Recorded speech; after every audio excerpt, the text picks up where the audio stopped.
Hello, welcome back.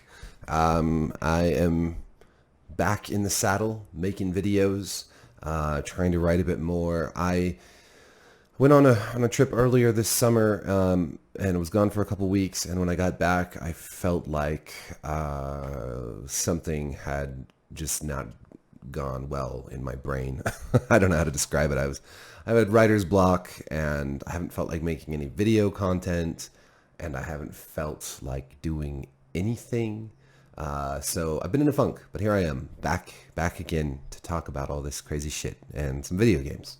The video game that I'm talking about today is Far Cry 6, although I'm not really talking about Far Cry 6. I'm talking about the politics of surrounding Far Cry 6, right? A little while ago, I wrote an article on my Substack called Be Redeemed, O Thou Sinners, and Play Far Cry 6 as a Woman. So this is, I don't know if you can process sarcasm on, when you read it on the written page. This is a sarcastic headline. The sub-headline is "So that the world might be mended," which you may or may not recognize from Demon Souls. But I talk about how, if you're upset with Ubisoft and all the sort of, shitty things that some people in that company have done, especially people in leadership roles have done, you should not buy Far Cry 6 or any other Ubisoft game, and you should vote with your wallet. You should say, enough is enough. I am not going to participate in this shit.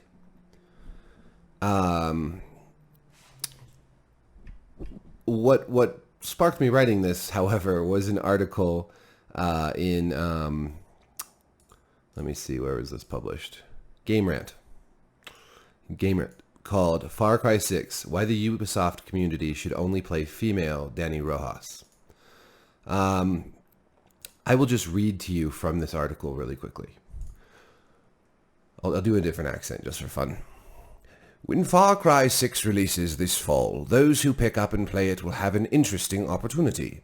Those users, especially those who feel as though they are part of the Ubisoft community, will be able to send a message to the makers of the beloved franchise. That message doesn't need to be rolled into the kind of protest that includes not purchasing the game, this time around buying Far Cry 6, and then making sure that players take on the role of a female Dani Rojas may be more effective than withholding money altogether. So, this article is suggesting that in order to protest, the bad leadership, the sexual harassment, and the discrimination at Ubisoft, you shouldn't participate in a protest that involves not buying the game.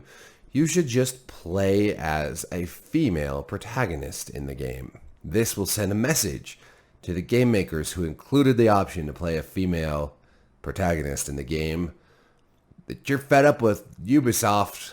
That'll show them. I don't know if that's exactly how, voting with your wallet works. Ubisoft makes a game. It includes female or male protagonist. That's an option in the game. If everyone picks the female, this is not going to send the message to Ubisoft that they should treat their employees better, that they should not discriminate against female employees, that they shouldn't discriminate against minorities, or, in the case of something like Ubisoft Singapore, against the locals.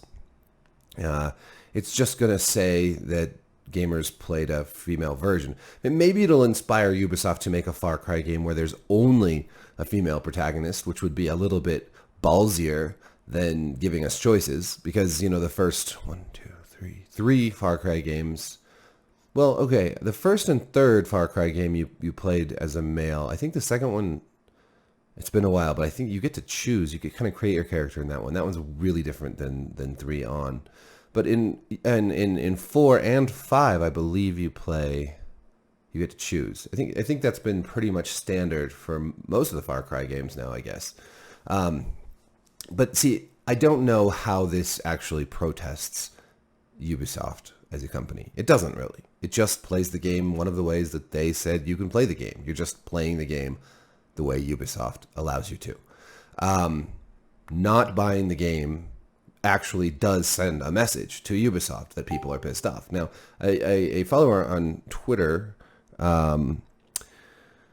asked me, okay, so if you're protesting, the leadership, the management, the higher ups at Ubisoft or Activision Blizzard or one of these companies that's been, accused of some pretty crappy things, and you don't buy the game, what about all the people that have worked on this game, all the employees, from developers to testers to art design, sound design to voice actors? What about all of them that didn't do anything wrong? Doesn't that also punish them? And honestly, I don't know. I don't have a great answer for this because yes, it does. It does punish them. And they're the people we're trying to help, right? I guess what I would say is that pressure like this, that's very public, that's very overt, is, if you don't buy the game and you sign a petition and you make it known and that does hold these companies' feet to the fire, right?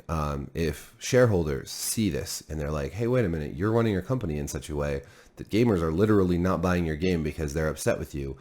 We want to see some change. And then there's change. So in a way, even if, yes, this might hurt some innocent people, and it probably will on some level, hopefully the outcome is that positive change happens, right? Now, that sounds a little utilitarian or a little Machiavellian even, right? Like, well, it doesn't matter how many people we hurt as long as a good outcome comes along. That's true. But I don't know what the alternative is.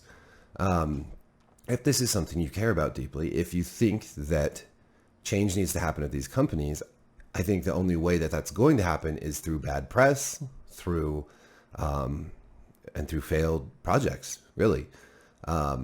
If a perfectly good game is released and then a lot of people are like, I'm not buying this and here's why, it's possible that will reach the shareholders, that will reach, the people who are able to actually hold management's feet to the flame. So I don't know, but I don't have a perfect answer. I mean, one thing that I say over and over again is I just don't have all the answers to all these questions. Don't come to me for answers. I like to have conversation about these things, but I don't have certainty that this will, I mean, I don't know. This might not even have any effect. Honestly, the number of people playing Far Cry 6 who even know about, issues at Ubisoft is so small that you probably won't. It probably won't matter. The number of people at play Call of Duty or we'll leave Call of Duty out. I think Blizzard has been more in the heat for this sort of bad behavior. So the number of people who play Overwatch or World of Warcraft who actually know about these scandals or care is probably so insignificant compared to the total player base that it may just be it may just not even matter. All of these, the voting with your wallet thing may not matter at all. But I think sometimes, as with the Mass Effect 3 ending and other sort of consumer-driven protests, I think that you can influence companies. I think EA has become a better company than they were when Mass Effect 3 was released. I think that they've learned, and they've had a lot of, not just for that game, but for Star Wars Battlefront 2 and other games, the whole loot box controversy. The reason that we don't have loot boxes anymore really is the fact that so many consumers were upset and vocally upset. And that's why we've seen, for the most part, most games move away from gambling-based mechanics like loot boxes towards battle pass systems and other things that are a lot more fair and less sort of predatory. So maybe it won't matter if you don't buy Far Cry 6 out of protest. Maybe it will. What I'm pretty sure won't work is just choosing to play as a female character in these games.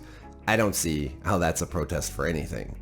So I'll link to that article, my article, which you can then follow to the Game Rant piece and make your own mind up. But thanks for watching, and I'll see you on the flip side. Peace.